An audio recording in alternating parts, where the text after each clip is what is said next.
What separates casually listening to music from a more informative listening session? How can we peer into the music and find what makes it tick?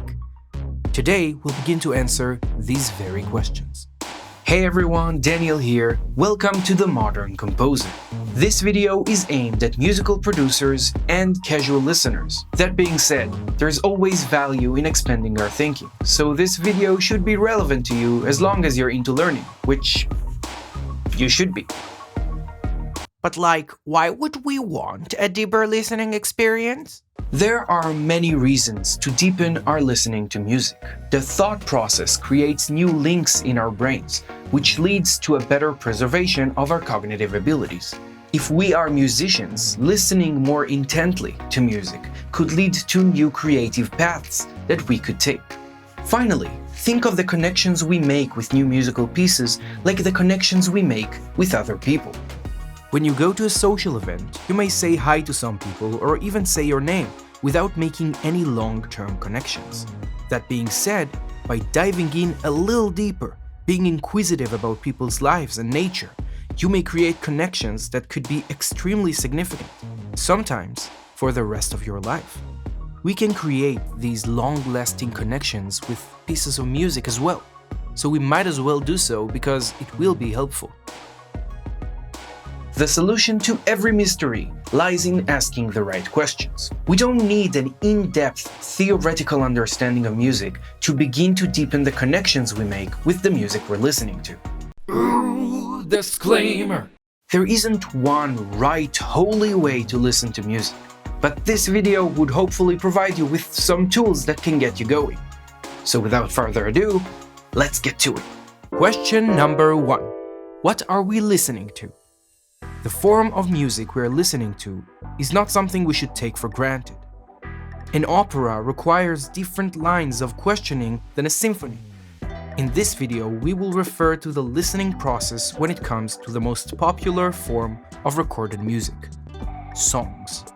For those of you who are interested in the listening process to soundtracks or orchestral pieces, don't worry, these videos are coming soon, so make sure to click that subscribe button and click the bell to be notified when that happens.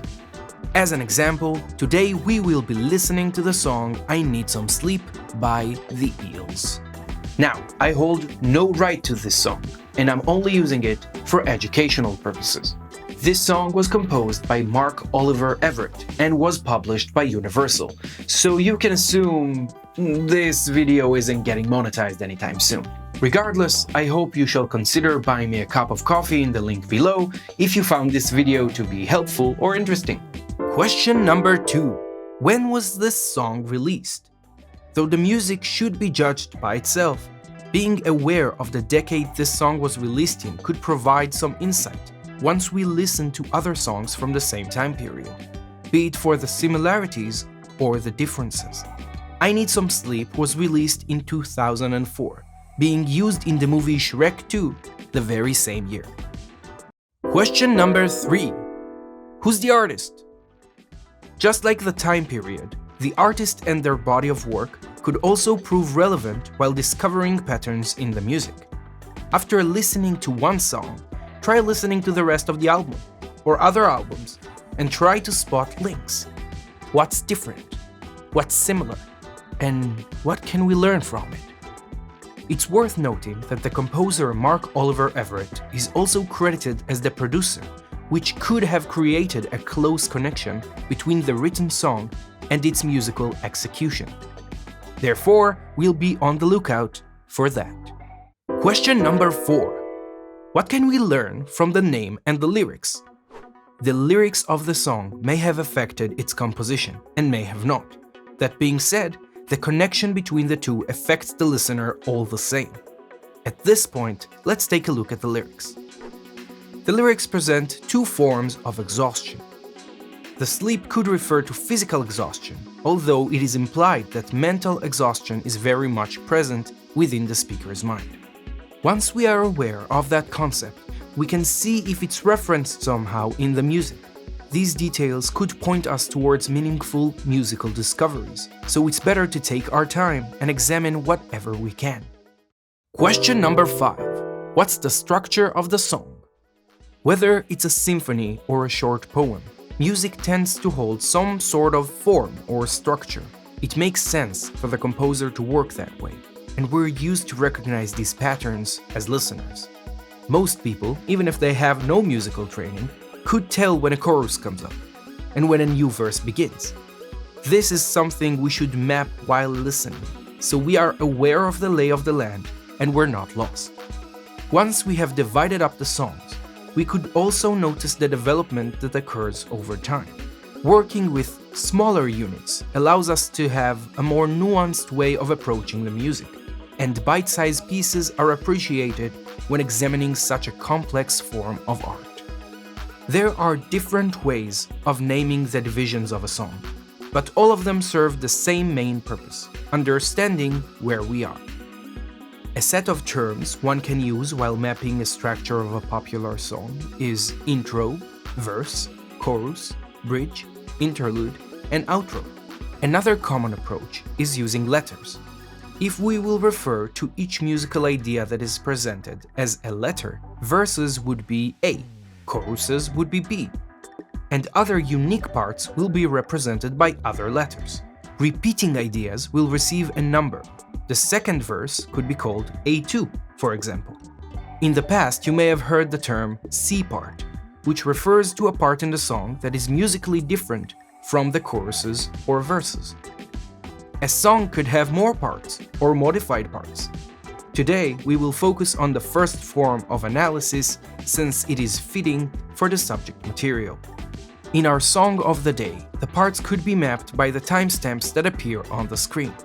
This way, we can begin examining each part on its own. This would also help shall the almighty algorithm decide to mute the song parts of this video. Note that these timestamps refer to the specific YouTube video mentioned in the description. It's on the official YouTube page for the Eels, and I encourage you to support the official release of songs in any way you see fit. The first impression of a song matters a lot. Once we have found the borders of the opening, be it an intro or the first verse, we can begin to apply different looking glasses to focus on different elements. Let's focus on the intro for now. We will repeat the following questions in the upcoming parts of the song. Question number 6. Who's playing? Now that we have picked a part, which instruments are present? Try to break apart anything you hear by character. Even if you don't know the particular name of something, it's okay. Just try to remember its character like you would a face of someone new. To you, this is more than a physical instrument. It's a specific sound profile. For subjective analysis, you can even name it incorrectly, just so you can refer to it as a recognizable musical entity. For example, I Need Some Sleep begins with some sort of a keyed instrument.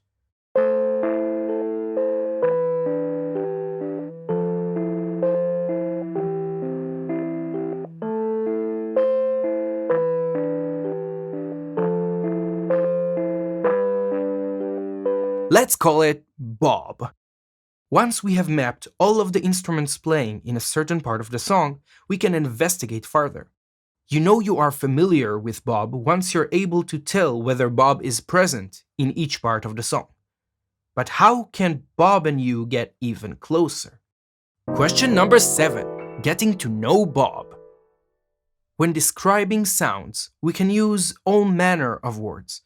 That being said, as the great Thor told us, that's a made-up word. All words are made up. All words are made up.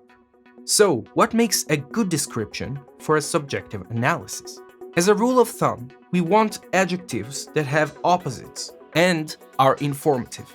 A good example will be the set of adjectives far and close. The two are opposing one another, and the character of a musical entity could be placed on the spectrum between them. To me, it sounds like Bob is more close than it is far. Therefore, on my piece of paper, I shall write the two words on opposing ends of the page and mark Bob on the closer end of the spectrum. Another solid example in this case is the spectrum between clean and dirty. To me, Bob sounds closer to being dirty than it is to being clean. That being said, It sounds like Bob showers every once in a while, so it's not as filthy as it can get. Less useful adjectives, like beautiful or ugly, could be too abstract to learn anything from, so it's wise to avoid them.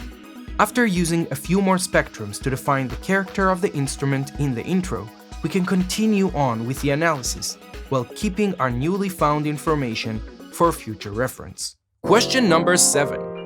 What about the other parts? Now we can examine the rest of the parts in our song, with the same questions we have used in the previous segment.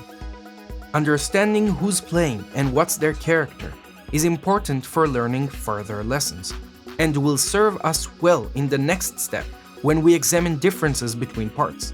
So, which instruments enter or disappear when the first verse begins? I need some sleep. You can't go on like this. I tried counting sheep, but there's one I always miss. Everyone says I'm getting down too low. Everyone says you just gotta let it go. You just gotta let it go. The lead vocal of the song comes in, singing the first line that is also the title of the song. If you listen further, you can notice something more. 2 other instruments joined the arrangement.